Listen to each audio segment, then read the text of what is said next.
মৌচাষে গুণগত মান উন্নয়ন এবং উৎপাদন বৃদ্ধিতে প্রশিক্ষণ এবং কারিগরি সহায়তা নিয়ে মৌচাষীদের পাশে বাসা ফাউন্ডেশন এবং স্ট্যান্ডার্ড চার্টার্ড ব্যাংক। আমি সর্বপ্রথম একটা মুদির দোকানে কর্মচারী ছিলাম। সেখান থেকে আমি দেখি মৌচাষীরা মধু নিয়ে বিক্রি করে। দেখার পর আমার মনের মধ্যে একটা আগ্রহ জাগে যে আমি এই ব্যবসাটা করব। তখন আমি নিজেই খামার করলাম।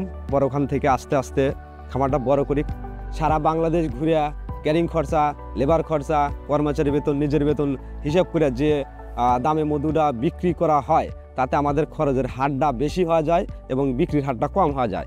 তখন এভাবে পোষে না।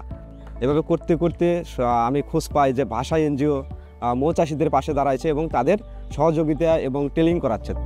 তখন আমি ভাষা এনজিওর যোগাযোগ করার পর ওখানে ট্রেনিং করানোর পর তারা আমাকে খুচরা বিক্রি করার জন্য আদিবা মধু লেবেল করে দিল, কাচের বয়ম দিল এবং আদিবা মধুর পেজ ভাষা এনজিও থেকে খুলে দিচ্ছে। সেখান থেকে সারা বাংলাদেশে কুরিয়ার মাধ্যমে মধুটা বিক্রি করা হয়। মধুটা খুবই নামের উপর চলছে এবং খুব ভালো ব্র্যান্ডের হিসেবেই আমি অনেক সাড়া পাচ্ছি।